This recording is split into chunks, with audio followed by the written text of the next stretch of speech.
Entrevista de actualidad, Panamá Hoy.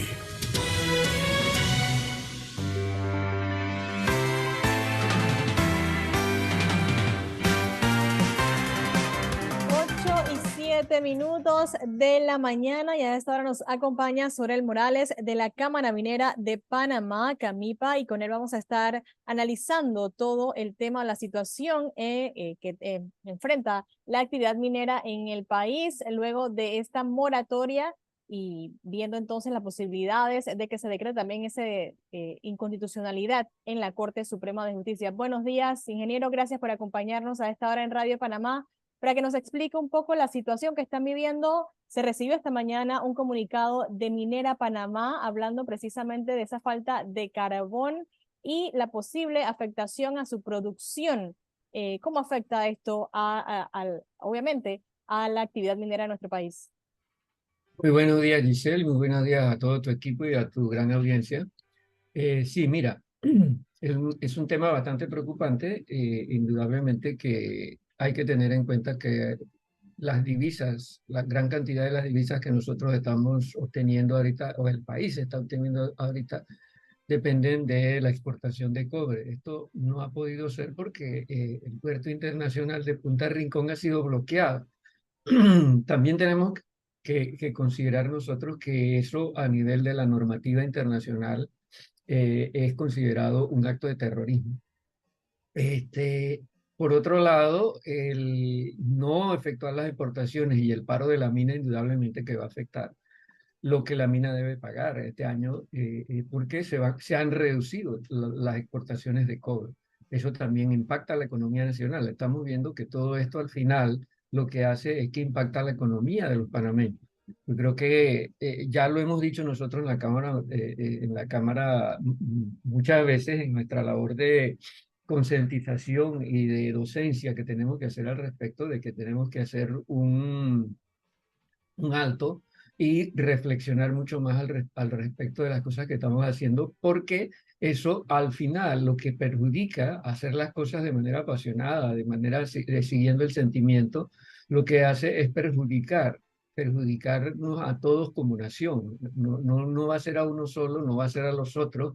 Eso no es selectivo. Nos estamos dando cuenta de que esto está sucediendo y está perjudicando a todos los panameños, que estamos siendo perjudicados indudablemente a raíz de todas estas acciones que se han tomado. Yo creo que hay muchas otras formas de resolver las cosas, de resolver las diferencias que existen, y es a través del diálogo y a través de posiblemente una mesa técnica donde se analicen todas las cosas y de manera científica, de manera basada en los hechos y en las evidencias que se tienen. No es posible algo tan complejo como esto llevarlo a algo o basarlo, unas actitudes del Estado panameño, es decir, hablo del gobierno y los gobernados, que sean basadas en el sentimiento y en una motivación emocional. Aparte de que también nosotros lo hemos dicho, eh, nadie ha podido presentar o ha presentado hasta ahora una prueba, una evidencia de que, por ejemplo, de que la mina está contaminando, de que la mina está cometiendo algún acto que vaya más allá de lo que ha sido anticipado por el estudio de impacto ambiental. Es muy importante tener esto en cuenta. De hecho, el mes pasado, el Ministerio de Ambiente emitió un informe de todos los monitoreos que ellos han venido haciendo durante un periodo anterior, y en ese informe se habla de que se está cumpliendo con toda la normativa. Es muy importante que tengamos en cuenta esto porque ante cualquier tribunal internacional lo que valen son las pruebas, no son las emociones, indudablemente. Ya que usted menciona el tema internacional, ingeniero, estos bloqueos que se están registrando vía marítima y obviamente vía terrestre también, el acceso hacia la mina, en este caso prohibiendo que llegue el carbón o los suministros que necesita para operar, ¿esto podría repercutir de alguna forma a nivel internacional y afectar a Panamá? Indudablemente que sí, eso está afectando el país porque hay unos tratados a nivel internacional que establecen la normativa y la forma de operación y la operación que se debe garantizar de los puertos internacionales.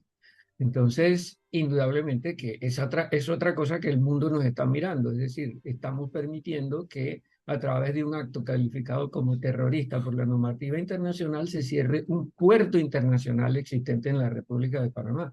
Indudablemente eso va a tener sus repercusiones sobre el país más adelante, o si no las está teniendo desde ahora. ¿A qué nos podemos estar enfrentando exactamente?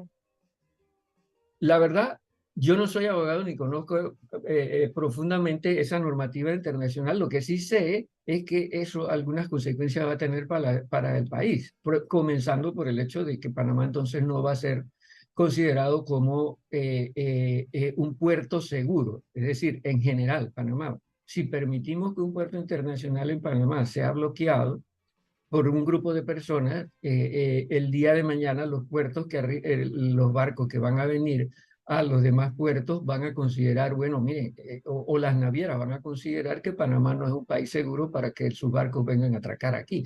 Es decir, esa es la primera consecuencia. La parte de la normativa, eso tendría que analizarlo un abogado, pero las consecuencias prácticas de eso, indudablemente que son evidentes. Ya la semana pasada, el presidente de la República, en su último mensaje a la nación, expresó que no se le iba a otorgar o no se iban a renovar las concesiones mineras existentes, obviamente por todo el tema de la ley de moratoria. ¿Cómo afectaría esto o a qué se enfrenta en este caso la actividad minera en nuestro país? Efectivamente, la actividad minera lo que se enfrenta es una ley de moratoria, donde no se van a dar más concesiones y tampoco dice en la misma ley que no se van a dar más extensiones para las concesiones vigentes. Es decir, que esa ley atenta contra los derechos ya adquiridos de varias empresas que están funcionando aquí en Panamá desde hace tiempo. Entonces, hay que considerar eso. Por ejemplo, por aquí se dice, bueno, Costa Rica adoptó una ley de moratoria y tiene prohibida la actividad minera. En primer lugar, Costa Rica no tiene los grandes yacimientos que tiene Panamá. Y es muy fácil entonces prohibir la autoridad, la actividad minera en Costa Rica porque no se tiene el potencial que tiene Panamá en este aspecto, en yacimientos de metales. Pero yo sí les sé decir algo a toda la audiencia, y es de que si fuera todo lo contrario, Costa Rica hace un rato que hubiese desarrollado todo su potencial minero, porque eso ha sido demostrado a través de la historia que nuestros vecinos ticos son mucho más pragmáticos que nosotros los panameños. Así que eso ya hubiera sucedido. Pero en cambio, ¿qué es lo que ha sucedido también en Costa Rica? A raíz de esa prohibición de la minería, a raíz de que ellos detuvieron un proyecto que se estaba dando allá, y que estaba siendo controlado por el Estado y siguiendo todas las normativas ambientales. ¿Qué pasó con ese proyecto? Que es el proyecto Cruzitas, que queda cerca de la frontera con Nicaragua en la parte norte de Costa Rica. Ahorita hay cerca según la información que nosotros tenemos en la Cámara Minera, cerca de 15, 20 grupos operando dentro de la mina de manera ilegal. No hay control del Estado, no hay contaminación, hay contaminación, se utiliza mercurio para separar el oro, como hace siempre la minería ilegal, y encima de eso, la extracción del mineral no está dejando un solo centavo para el fisco de Costa Rica y mucho menos para la economía de Costa Rica, porque entre otras cosas, quienes extraen quienes en su gran mayoría extraen en esa mina ahorita son los nicaragüenses, y eso está saliendo al mercado negro internacional. Es decir, este es una forma de dispararse en el pie. Para entender un poco la situación, ingeniero, ¿Panamá desde cuándo es un país minero y por qué hasta ahora surge toda esta situación en contra y en rechazo de la minería en el país? Es que esto es paradójico. Definitivamente Panamá, desde el descubrimiento de América, se convirtió en un país minero. Aquí siempre existieron minas por el lado, exactamente por donde está Cobre Panamá ahorita, existieron minas de oro. Por ahí están las evidencias arqueológicas de que eso sucedió, y no en pequeña escala. E incluso en el área de Darién hubo yacimientos, por ejemplo, el yacimiento de Cana en Darién, que también fue explotado durante mucho tiempo, hasta inicios de este siglo, hasta inicios del siglo pasado, quizás hasta mediados del siglo pasado. De mediados del siglo pasado, años 60 hasta inicios de los años 90, hubo como una pausa en la explotación minera que se reinició nuevamente en el 90, la actividad minera en Panamá. Y de allí para acá han seguido actividades de exploración, el caso de la mina Cobre Panamá, que se siguió explorando durante toda la década del 2000 y que inició su construcción ya en la década del 2010. Es decir, ha habido actividad minera en Panamá, esto no es nuevo para el país, definitivamente, pero con el tiempo, en la medida en que se ha ido avanzando en el conocimiento del país, se han ido descubriendo que el país tiene un enorme potencial en materia de producción de metales como el cobre y otros. Entonces, nosotros creemos que indudablemente como país nosotros no podemos dejar enterrada esa riqueza que nos puede producir lo que, por ejemplo, ya tenemos la contribución al desarrollo sostenible en materia económica, en materia social y en materia ambiental que está haciendo la mina Cobre Panamá en este momento, que hay mucha gente que deja de lado esa contribución y dice, no, simplemente cerremos eso y sigamos adelante. Que dicho sea de paso, hay un punto interesante allí. Hay que tener muy en cuenta el hecho de que la mina no es como un supermercado que lo podemos cerrar simplemente haciendo clic y cerrando las puertas. Esto no puede ser así. Indudablemente que esto es una cosa que toma años. Hay un ejemplo de una mina en España que dejó de operar en el 2007. El proceso de cierre de la mina llevó hasta prácticamente el 2017-2018.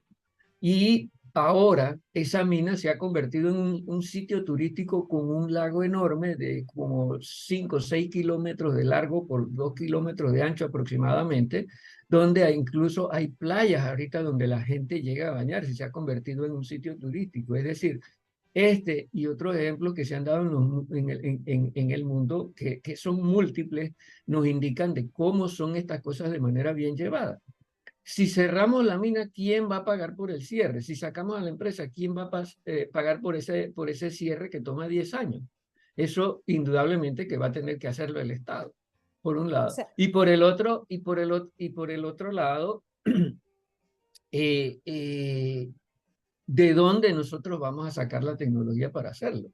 Es decir, eso no es una cosa fácil, eso es algo que hay que hacerlo, que se hace y que eso hace parte de la estructura financiera de la empresa que está operando en este momento. El cierre se hace siempre de una manera concurrente, es decir, que se hace paralelo a la operación y es algo que hace parte dentro de la estructura financiera que se ha establecido y que se ha estimado para la mina. Es claro. decir, las exportaciones de cobre son las que van a pagar por eso.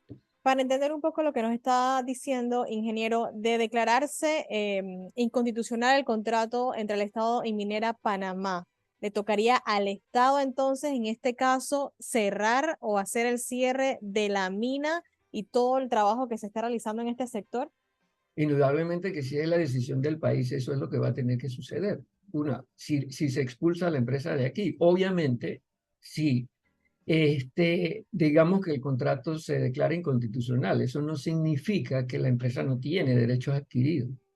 Es decir, si se declara inconstitucional, no es el contrato, la ley es lo que se va a declarar inconstitucional. Y por allí yo he escuchado varias veces al ex magistrado Molino Molo explicando de manera muy clara y muy diáfana, incluso aquí en el programa de ustedes lo explicó alguna vez, conversando con el profesor Cabrera, el hecho de que hay un derecho adquirido y que se ha materializado un contrato, el hecho de que exista un fallo de inconstitucionalidad de la ley que elevó a nivel de ley ese contrato no significa que se borró el contrato.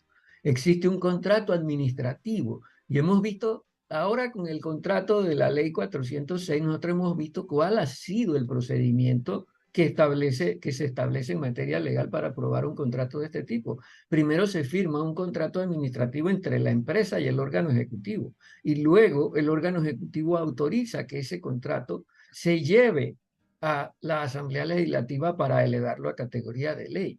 Es decir, eso es una cosa que tenemos que tener en cuenta. Y otra cosa, indudablemente, hay que decirle a la gente, señores, desde afuera, en un tribunal internacional, la gente, un tribunal internacional no va a ver las acciones dentro del Estado Claro. panameño como acciones particulares o aisladas las que ejerzan los órganos del Estado, por ejemplo, el legislativo, el ejecutivo, el legislativo y el judicial. Ujú. Ellos lo van a ver como una acción del Estado panameño, no como una acción aislada de un órgano del Claro. Estado panameño. Y también van a tener en cuenta la normativa nacional. Y aquí hay derechos adquiridos que no solamente están establecidos en la misma Constitución y que están establecidos en las leyes, Código Judicial, Ok. Código Administrativo, etcétera, sino que también están en los tratados de libre comercio y los tratados de protección a la inversión, que en este Sí. caso hay que tener muy en cuenta que esos tratados tienen la misma categoría o el mismo nivel de la Constitución. Esos son Claro. tratados internacionales que tienen ese nivel. Ok. Bueno, muchísimas gracias a Sorel Morales de la Cámara Minera de Panamá explicando un poco esta actividad minera y cómo quedaría entonces con la moratoria que se aprobó en nuestro país. Que tenga excelente día, ingeniero. Muchas gracias, Giselle, y buenos días.